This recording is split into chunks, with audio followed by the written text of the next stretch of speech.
자, 오늘 말씀은 이 출애굽기 이 세례를 경험한 홍해를 건넌, 그래서 구름기둥과 불기둥을 바라보며 하나님의 인도를 받고 살아가는 그 백성들이 이제 출애굽기 15장부터 18장까지 광야 생활을 경험하게 됩니다.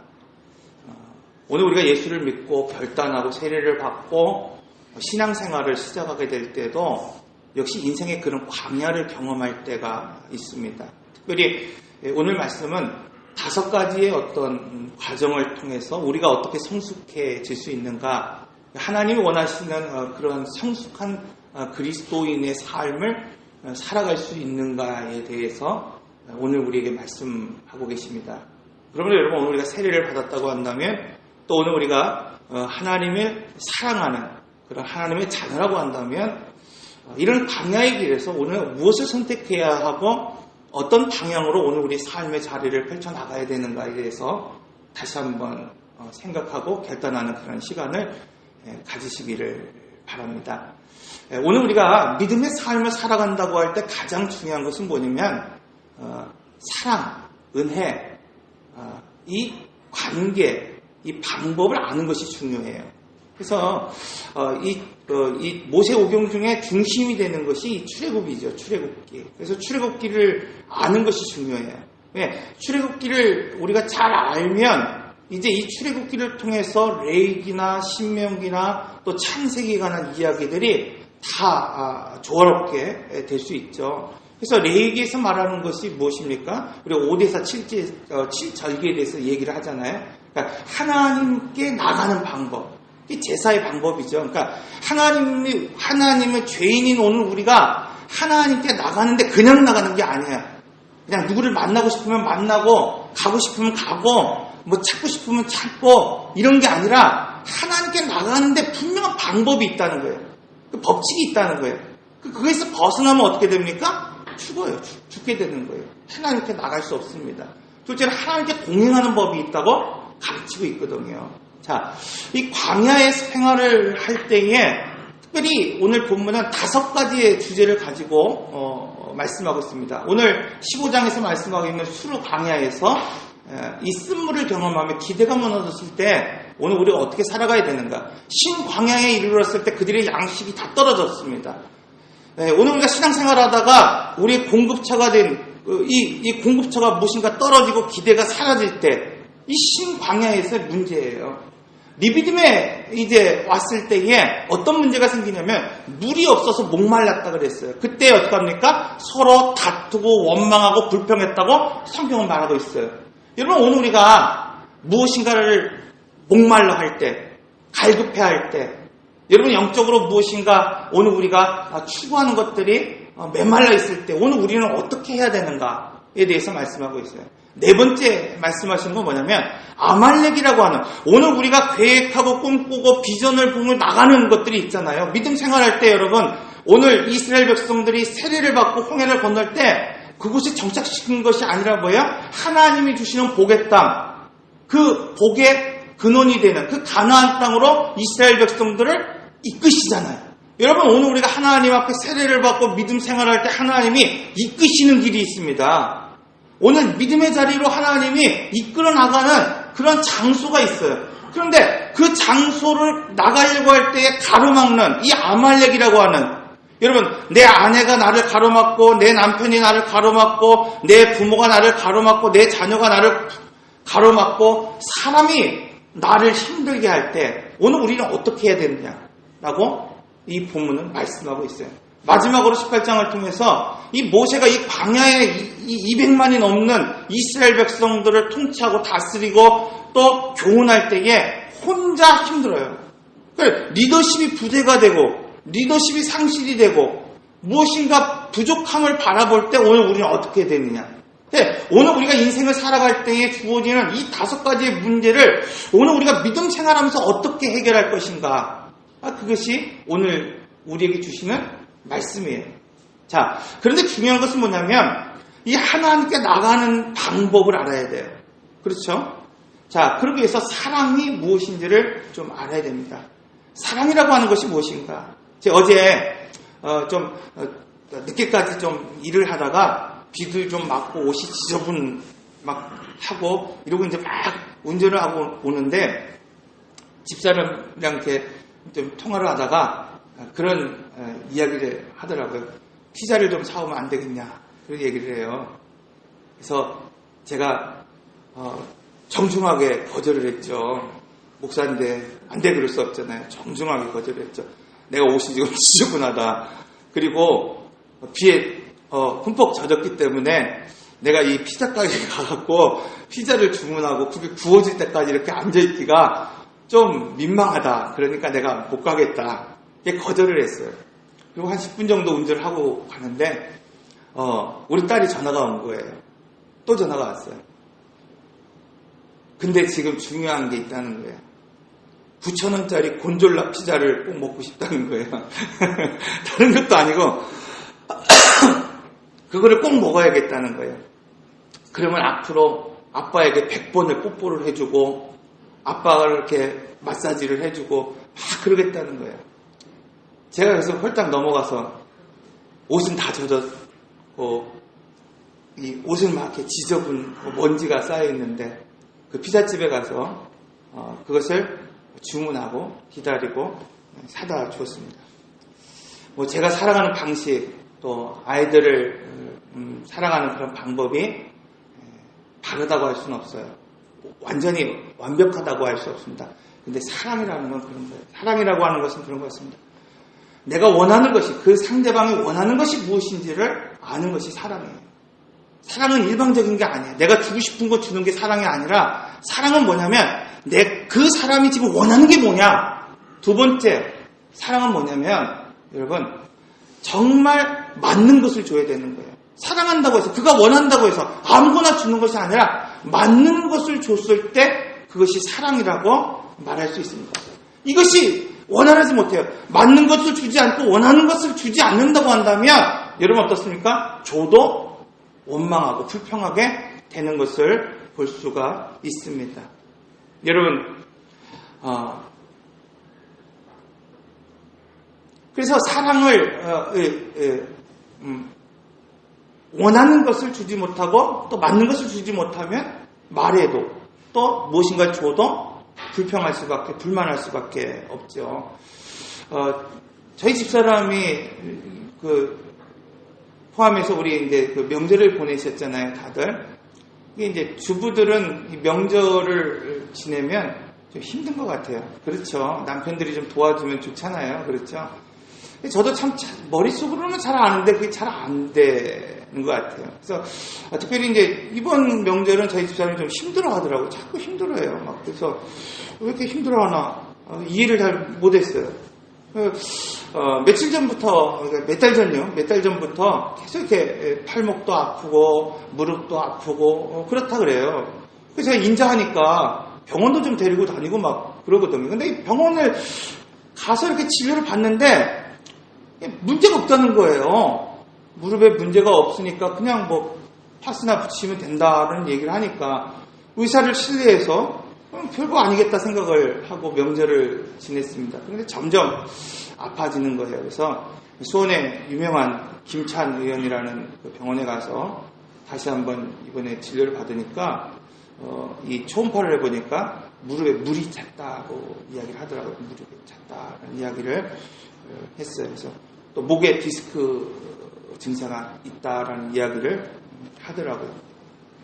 여러분, 사랑은 어떤 욕망을 충족시키는 게 아니죠. 욕망을 이렇게 충동해서 막 하는 게 아니죠. 사랑은 어떤 감정을 이렇게 감정에 의해서 하는 게 사랑이 아니라 사랑은 방법이 있고 원칙이 있습니다. 제가 이번 일을 겪으면서 내가 이거 많이 도와주지 못했구나. 내가 이게 말로만 좀 사랑을 했구나 하는 생각을 가지게 됐습니다. 그럼 사랑에 있어서 중요한 건 뭐냐면 원리 아는 거예요. 방법을 아는 것입니다. 여러분 이와 같습니다. 오늘 우리가 하나님을 사랑한다고 말하면 하나님을 사랑하는 원리를 알아야 돼요. 하나님을 사랑하는 방법을 알아야 돼요. 여러분 자기 방법대로 사랑하면 하나님 기뻐하지 않습니다. 자기 방법대로 불을 지피면 어떻습니까? 죽을 수밖에 없습니다. 입으로 되는 것이 아니에요. 마음으로 되는 것이 아닙니다. 마태복음 16장 16절에서는 이렇게 말하잖아요. 우리가 잘 알고 있는 거잖아요. 예수님이 야 나를 누구라 하냐? 그때 뭐라고 말합니까? 시몬 베드로가 주는 그리스도시여 살아계신 하나님입니다. 여러분 얼마나 위대한 고백입니까?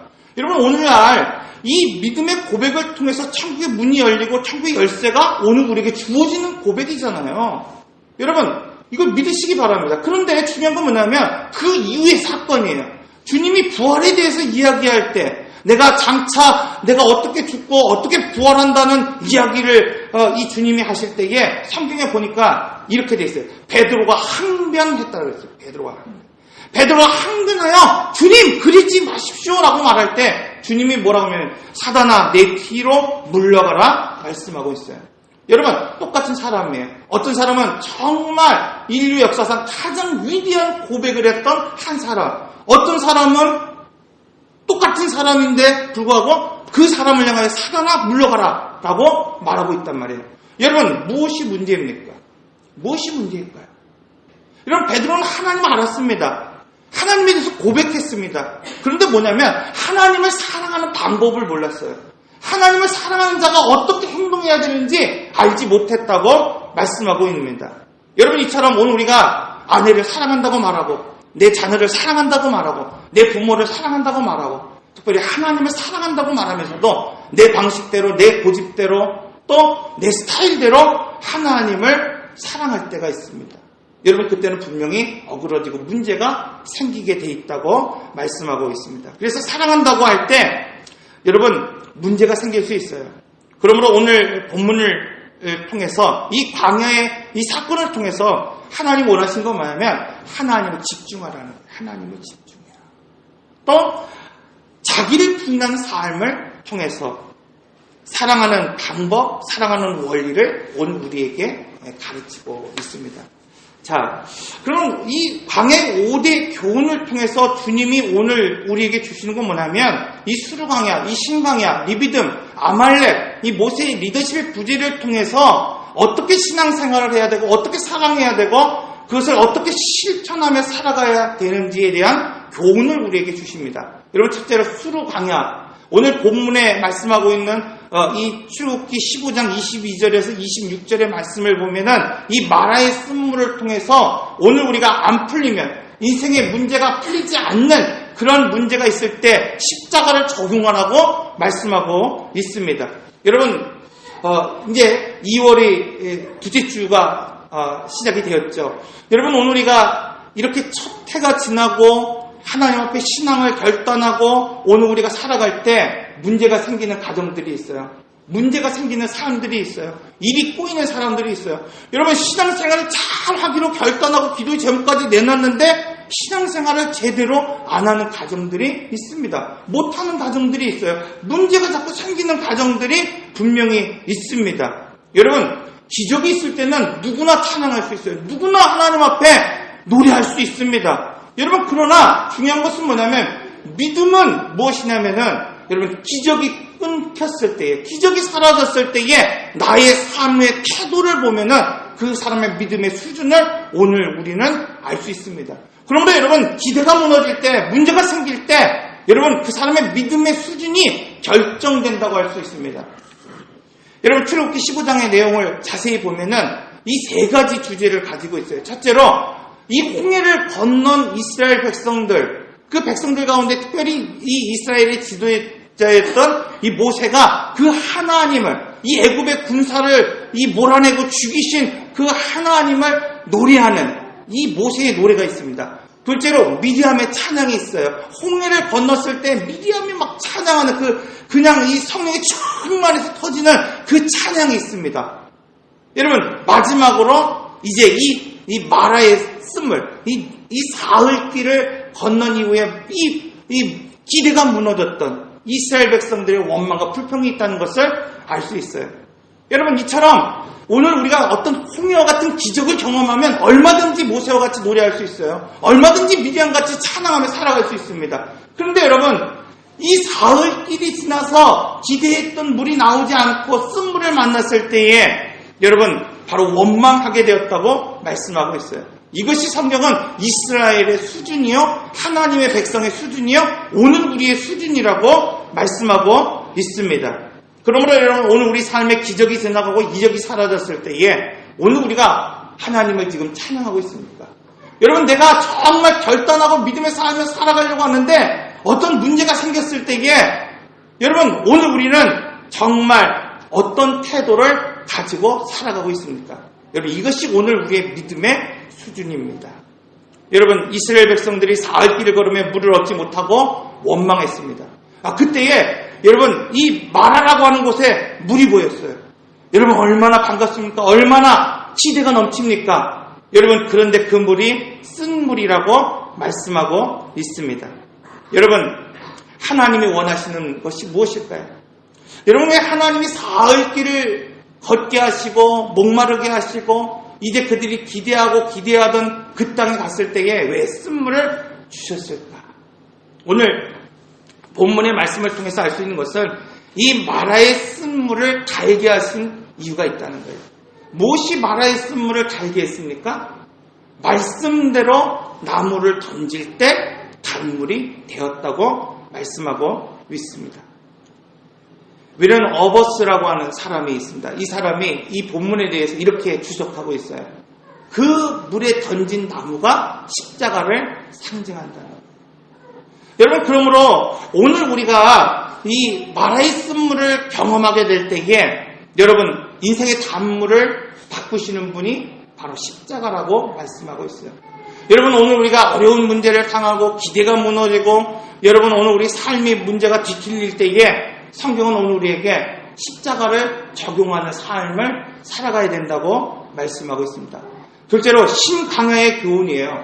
여러분, 출애굽기 16장 1절에서 36절의 말씀을 보면은 신강야에서 어떤 사건이 나타나냐면 이제 그들이 애굽에서 준비해온 모든 이 양식이 떨어졌다고 말씀하고 있습니다.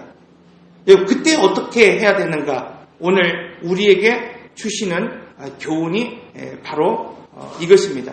여러분, 만나가 무엇입니까? 만나가. 여러분, 하늘에서 만나를 주시는데 어떻게 주시냐면 새벽에 만나를 주십니다. 그게 눈처럼 이렇게 내리는 거예요. 이슬처럼 내리는 거예요. 자, 그것을 하루치를 먹게 되어 있어요. 여러분, 오늘 우리가 인생을 살아갈 때에 여러분, 채워지지 않고 채울 수 없고 저장할 수 없고 하루하루 공급되는 그러한 양식을 먹고 살아간다고 할 때 여러분, 오늘 우리가 어떠한 마음을 갖습니까? 불안하겠죠. 이때에 하나님은 오늘 우리에게 뭐라고 말씀해요? 순종하는가 아닌가를 보기 위한 거예요. 여러분, 오늘 우리가 만나를 주었다고 하는 의미는 뭐냐면 하루하루 주어지는 그런 아주 긴장감이 있는 그런 삶을 오늘 우리가 경험해 나갈 때 하나님이 이 광야의 삶을 통해서 무엇인가를 저장하고 축적시키고 살아가는 것이 아니라 하루하루 순간순간 갈급할 때가 있잖아요.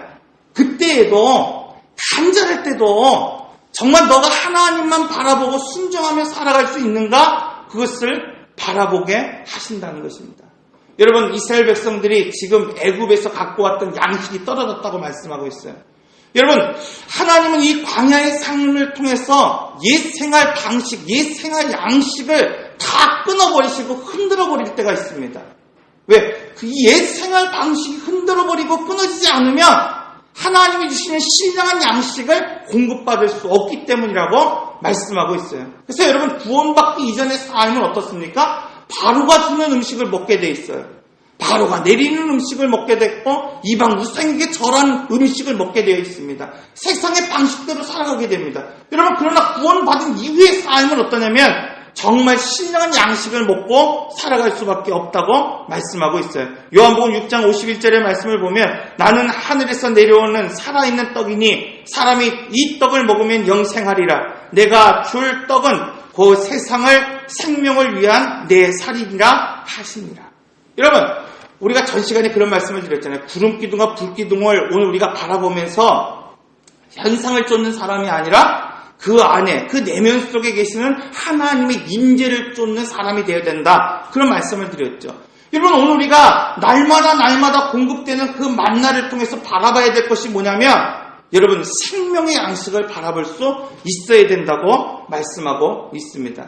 여러분, 오늘 우리 강야 생활을 할 때 이처럼 기대가 무너지고 삶이 무너질 때가 있어요. 어느 날 나의 친구가 나를 배신할 때도 있고, 여러분, 오늘 우리의 가정이 힘을 잃고 경제력이 상실되고 문제가 생길 때가 분명히 있습니다. 여러분, 내가 성공의 배경이라고 여겼던 그 모든 것들이 다 한순간에 무너질 때가 분명히 있습니다. 여러분, 하나님이 그렇게 하는 이유가 있어요. 그 이유는 뭐냐면, 이제는 삶의 방식, 삶의 양식이 무엇이 돼야 되느냐? 하나님이 돼야 되고 그리스도가 돼야 된다고 오늘 우리에게 교훈하고 있습니다. 요한복음 6장 35절의 말씀을 보면 예수께서 이르실 때 나는 생명의 떡이니 내게 오는 자는 결코 줄이지 않을 터요 나를 믿는 자는 영원히 목마르지 아니하리라. 여러분, 주님과 함께한 사람이 배고픈 사람이 어디 있어요? 주님과 함께했던 그 사람이 오병이어를 통해서 5,000명을, 여러분, 질병을 통해서 하나님이 먹이신 사건을 오늘 우리는 볼 수 있습니다. 여러분, 지근하여 맹말랐던 이 엘리야에게 이 로뎀 나무를 통해서 어떻게 합니까? 까마귀를 통해서 그에게 생명의 떡을 먹이셨다고 말씀하고 있어요. 여러분, 그런데 여러분, 오늘 우리가 순간순간, 여러분, 오늘 우리가 채워지지는 못해도 긴장감은 있어도 순종해야 된다고 말씀하고 있습니다. 세 번째, 리비딤의 광야의 사건을 통해서 마실 물이 없을 때에 여러분, 다툰 사건을 통해서 정말 오늘 우리가 어떻게 해야 되냐? 기도하라고 말씀하고 있어요. 기도하라고. 여러분, 리비딤에서 오늘 우리에게 주시는 교훈은 뭐냐면, 인생이 목이 마르면, 여러분, 갈급하면, 여러분, 그럴 때 있잖아요. 여러분, 내 가정을 바라볼 때 목마른 것이 있습니다. 내 자녀를 바라볼 때 목마른 것이 있어요. 나의 영혼을 바라볼 때 목마른 것이 있어요. 그때 어떻게 해야 되느냐? 여러분, 다투지 말고, 원망하지 말고, 불평하지 말고, 뭐 해야 되냐? 기도하라는 거예요. 기도하라. 반석을 치라고 말씀하고 있어요, 여러분. 기도하지 않으면, 여러분, 생수가 터져 나오지 않는다고 말씀하고 있습니다. 여러분, 하나님이 먹이십니다. 하나님이 입히십니다. 하나님이 우리를 도우신다고 분명하게 말씀하고 있어요. 성령을 통해서 오늘 우리에게 하나님과 교제할 수 있도록 은혜를 부어주신다고 말씀하고 있어요. 그러면 여러분, 오늘 이 광야의 삶 가운데 목이 마를 때 여러분 해야 할 것은 무엇이냐면 기도하는 일이라고 말씀하고 있습니다. 네 번째로 아말렉의 사건을 통해서 오늘 우리에게 주시는 교훈이 있어요. 여러분, 인생의 이 목적지를 향하여 하나님이 가나안으로 오늘 우리를 이끄세요. 여러분, 세례받은 그 백성들을 하나님이 이끄시는 그 장소로 나갈 때에 우리를 가로막는 사람들이 있습니다. 오늘 우리를 방해하는 사람들이 있습니다. 그때에 하나님께서 말씀하신 건 뭐냐면, 여러분, 전쟁의 승패가 어디에 있느냐를 분명히 우리에게 말씀하고 있어요. 여러분, 최근 남북이 아주 경색돼서 아주 극한 상황으로 지금 치닫고 있잖아요. 여러분, 전쟁의 승패가 어디에 있습니까? 한 나라의 어떤 군사력, 총알이 얼마 있느냐에 달려 있습니까? 아니면 한 사람의 위대한 지도자가 전술을 갖고 있는 그런 전략가가 있는 것이 오늘 우리의 승패가 달려 있습니까? 성경은 아니라고 말씀하고 있어요. 성경은 어디에 달려 있냐? 전쟁의 승패는 기도의 손에 있다고 말씀하고 있습니다, 여러분. 여러분, 광야에서 주시는 말씀이 이 말씀이에요. 여러분, 오늘 우리가 광야를 살아가다가 힘든 일을 만날 때가 있습니다. 어려운 일을 만날 때가 있습니다. 인생에 이 아말렉과 같이 오늘 우리를 쓰러뜨리고 방해하고 앞으로 나가지 못하게 하는 사람들이 오늘 우리에게 있습니다. 그때 무엇을 해야 되냐? 여러분, 두 손을 들고 하나님 앞에 기도하라고 말씀하고 있어요. 또 뿐만 아니라 여러분, 성경에 보니까 모세의 손이 들려졌을 때 어떻게 했습니까? 전쟁에 승리했습니다. 여호수아가 잘해서가 아니에요. 여러분, 모세의 손이 내려갈 때 어땠습니까? 전쟁에 실패하게 됐다고 말씀하고 있어요. 그러므로 오늘 인생의 광야 가운데에서 여러분, 오늘 우리를 해방하고 오늘 우리를 방해하고 나를 힘들게 하는 여러분 사람 있잖아요. 신앙생활을 할 때, 또 오늘 우리가 회사 생활을 할 때, 직장에서, 사회에서 나를 힘들게 하는 사람들이 있잖아요. 여러분, 그때 무엇 해야 됩니까? 기도의 동역자를 찾아야 돼요. 기도의 동역자. 여러분, 혼자 되는 게 아니에요. 여러분, 교회가 여러분들을 위해 기도할 수 있도록 여러분, 오늘 우리에게 기도의 제목을 내놓고 여러분, 성도들과 함께 교제하며 기도할 수 있도록 내가 쓰러지고 손이 내려갈 때, 지칠 때에 나의 손을 붙잡아줄 수 있는 아내가 되어야 되고 남편이 되어야 되고 성도가 되어야 되고 교인이 되어야 된다고 오늘 우리에게 말씀하고 있어요. 여러분, 오늘 우리가 힘들 때 나의 기도의 동역자가 누구이십니까? 한번 마음 가운데 생각해 보세요. 여러분, 내가 지치고 쓰러졌을 때 내 남편이 나의 동역자가 되어주십니까? 내 자녀가 나의 동역자가 되어주십니까? 나의 가족이 나의 동역자가 되어줍니까? 이런 반대로 여러분 오늘 내 남편이 힘들고 내 아내가 힘들고 내 자녀가 힘들 때 오늘 우리 교회가 힘들고 어려울 때 혹시 여러분들은 여러분이 교회를 위해서 가정을 위해서 자녀를 위해서 기도의 동역자로 아론과 훌과 같은 정말 이 모세의 손을 붙잡아주는 그러한 사람이 되어주고 있습니까? 하나님이 이 광야의 사건을 통해서 오늘 우리가 그러한 삶이 되어야 된다고 말씀하고 있습니다. 마지막으로 출애굽기 18장의 말씀을 통해서 이 모세가 200만이 넘는 이 이스라엘 백성들을 이제 법으로 다스리고 통치하고 또 하나님의 이 법과 율례를 가르칠 때에 여러분 아침부터 저녁까지 그것을 판결하는데 지치고 힘들고 피곤했다고 말씀하고 있어요. 하나님은 이 드로를 통해서 하나님의 나라를 세워가는 방법을 오늘 우리에게 말씀하고 있어요. 여러분 혼자 되는 것이 아니라는 거예요. 위임하라고 말씀하고 있습니다. 위임하라고 말씀하고 있어요. 하나님의 나라는 사람을 훈련시키고 세워가는 동역자를 통해서 이루어진다고 말씀하고 있어요. 여러분 축구를 우리가 잘 알죠? 축구를 할 때 여러분 골 넣는 사람만 있습니까? 아니죠. 여러분 골을 막는 사람도 있고 또 수비하는 사람도 있고 중간에서 허리 역할을 하는 사람도 있죠. 물론 골을 넣는 사람도 있죠. 여러분 교회가 이와 같습니다. 여러분 가정이 이와 같은 거예요. 여러분 각자의 위치가 포지션이 다 다르죠. 여러분 하는 일이 다 다른 것 같아요. 그러나 어떻습니까? 한 방향을 향해 나갈 수 있는 그러한 가정, 그러한 사람이 되어야 된다고 말하고 있어요. 여러분 교회 목사만 있으면 교회가 됩니까? 아니에요. 여러분 목사의 부족한 면이 여러분 왜 보이지 않겠습니까? 여러분 젊은 목회자가 여러분 강단에 서고 교회를 또 세워나갈 때에 부족한 면이 왜 보이지 않겠습니까? 여러분 함께하는 오늘 우리 교육자들이 여러분 눈에 부족한 면이 왜 보이지 않겠습니까? 여러분 오늘 우리 서로 교제하는 성도들의 모습을 바라볼 때 여러분 실수하는 모습들이 왜 보이지 않겠습니까? 그러면 여러분 오늘 우리가 믿음 생활할 때 왜 하나님이 오늘 우리에게 그런 눈을 주실까요? 왜 그런 생각을 갖게 하실까요? 불평하고 원망하라고 하는 게 아니라 그 사람의 동역자가 되어주라고 말씀하는 거예요. 여러분 오늘 우리가 민감하게 어떤 목회자의 교육자의 어떤 성도의 실수를 계속해서 바라볼 수 있고 또 그의 부족함을 볼 수 있다고 한다면 그것은 하나님이 바로 그 사람의 동역자로 오늘 우리를 부르신다는 사실인 것을 오늘 우리는 알아야 됩니다. 그러면 여러분 어떤 사람의 부족함을 볼 때 우리는 원망해서 안 돼요. 불평해서 안 돼요.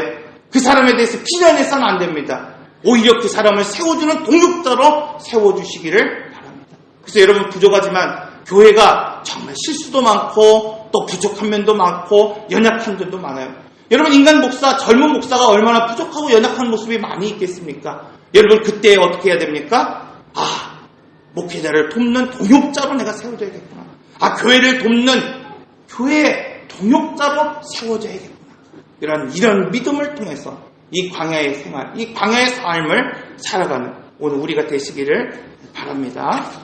기도하겠습니다.